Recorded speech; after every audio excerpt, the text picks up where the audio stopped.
Daily. Taste the Daily.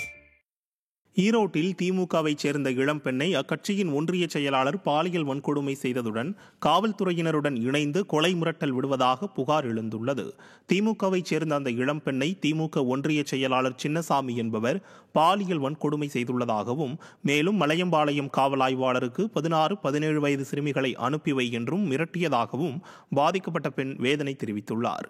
இதுகுறித்த video, audio ஆதாரங்கள் வெளியான நிலையில் திமுக நிர்வாகியின் பதவி பறிக்கப்பட்டு அவரது மகனுக்கு வழங்கப்பட்டதாகவும், தொடர்ந்து பாதிக்கப்பட்ட பெண்ணிற்கு மிரட்டல்கள் விடுக்கப்படுவதாகவும் புகார் அளித்துள்ளார்.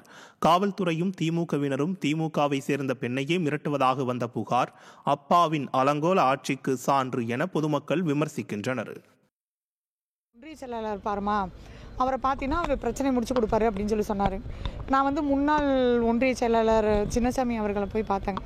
அவர் என்ன சொல்கிறாருன்னா, மலைமலை இன்ஸ்பெக்டர் நீ அட்ஜஸ்ட் பண்ணாதான் உனக்கு அவர் பண்ணி தருவார் அப்படின்னு அவரும் சொல்கிறாரு. அவரும் என்ன சொல்கிறாரு, இந்த மாதிரி நீ என்னை அட்ஜஸ்ட் பண்ணாதான் நானும் பண்ணி தருவேன், என்னை பாலியல் ரீதியாக கொஞ்சம் வன்முறை செஞ்சார், ஃபோனில் எல்லாம் கூப்பிட்டு பேசினார். சென்னை ஓட்டேரி பகுதியில் இருசக்கர வாகனத்தில் சென்ற அதிமுக பெண் நிர்வாகிக்கு காவலர் ஒருவர் ஆபாச செய்கை காட்டிய சம்பவம் அதிர்ச்சியை ஏற்படுத்தியுள்ளது. ஓட்டேரி பகுதியைச் சேர்ந்த அதிமுக பெண் நிர்வாகி ஒருவர் நிகழ்ச்சி ஒன்றில் பங்கேற்று தனது கணவருடன் இருசக்கர வாகனத்தில் வீடு திரும்பிக் கொண்டிருந்த போது மது போதையில் பின்தொடர்ந்த காவலர் ஒருவர் அவரை பார்த்து ஆபாச செய்கை காட்டி பாலியல் தொல்லையில் ஈடுபட்டதாக தெரிகிறது. இதையறிந்த பொதுமக்கள் காவலருக்கு தர்ம அடி கொடுத்து காவல் நிலையத்தில் ஒப்படைத்தனர். வேலையே பயிரை மேய்ந்த கதையாக ஸ்டாலின் கட்டுப்பாட்டில் உள்ள காவலரே இத்தகைய செயலில் ஈடுபட்டதால் பொதுமக்கள் அதிர்ச்சி அடைந்துள்ளனர்.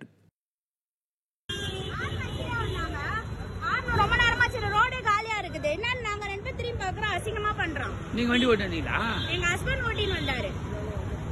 எந்த வண்டி? கேட்டா ஸ்டேஷன் தானே வா நான் வரேன்றான். பெரம்பலூர் புதிய பேருந்து நிலையத்தில் அரசு பேருந்தில் பயணித்த 17 வயது சிறுமிக்கு பாலியல் தொல்லை கொடுத்த முதியவர் சிக்கினார்.